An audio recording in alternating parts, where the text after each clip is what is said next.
Hello and welcome to a Masked Singer finale recap. In this episode, we learned who the remaining 3 singers are. Yes, they were unmasked. I also learned that I've been watching this show for the past 11 weeks because that's what Nick Cannon said. I was like, oh my God, I've wasted 11 weeks of my life. Okay, great, cool. We opened up with season 4 winner, Leanne Rimes, aka The Sun. And she is singing a medley of her hits, maybe one of her only hits. No, actually she has several hits. I'm sorry, that was rude. Leanne Rimes, who you might know as a singer, but I personally, as a reality TV fan, I know her as the woman that Brandi Glanville's husband left her for.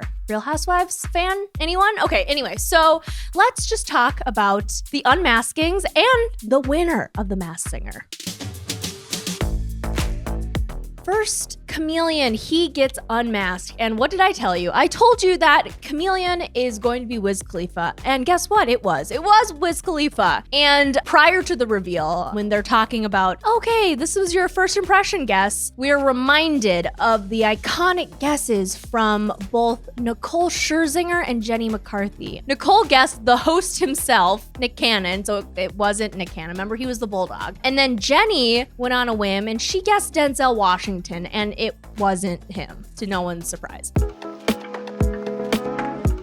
As it always goes, it never goes my way for these competitions, and the Black Swan was robbed, and whatever, I'm over it, but I was pissed off, and you should be too, because she is a better singer than the Piglet. But anyway, so Black Swan was unmasked, and wouldn't you know, it was JoJo, and I had guessed JoJo, I think, since the beginning of the series, so congrats to myself, and really happy for her. I'm hoping this means there'll be an album soon. I don't know, but I just want to make one note. Robin Thicke, we were reminded of his first impression guess of the Black Swan, and he was like, I think it's Rita Ora, which interestingly enough, I think at the beginning of this pandemic, she would have been perfect for this show. But since the pandemic has raged on for months and months, seriously, in the span of this pandemic, she is, I wouldn't say A-list, but she has become very famous. So congrats to Rita Ora. She's too good for this show now. That's exciting. But anyway, this is all to say,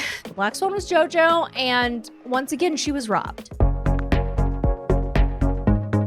Finally, we had Piglet, who, oh my God, once again, he's got his hat and it's always spinning. That just makes me laugh because it's so childish. And it's like a 40-year-old man in the suit. So anyway, Nick Lachey was revealed to be Piglet, which is like so obvious.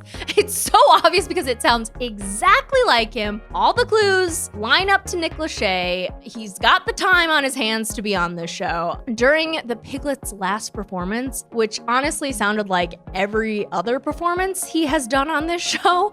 However, all the judges made it out to be some kind of grand emotional performance. Jenny McCarthy was like, I think you just won. And Ken Jeong decides to pull a Jenny McCarthy and fake tears up. And he's like, I'm sorry, I'm not an emotional person, but this made me really emotional. Okay, I just want to admit to everyone that I almost cried. And his voice breaks a little bit, but yet if you zoom in on his eyes, he cannot force a single tear to drop. So, you know, I don't know if he is trying to get more acting roles again, but he does his best. Anyway, I will note that this is the first time in the history of The Masked Singer that a straight white male has won this series. It gives hope to straight white males everywhere that they too can be washed up enough one day to win The Masked Singer. So thank you so much for coming along on this interesting journey with me.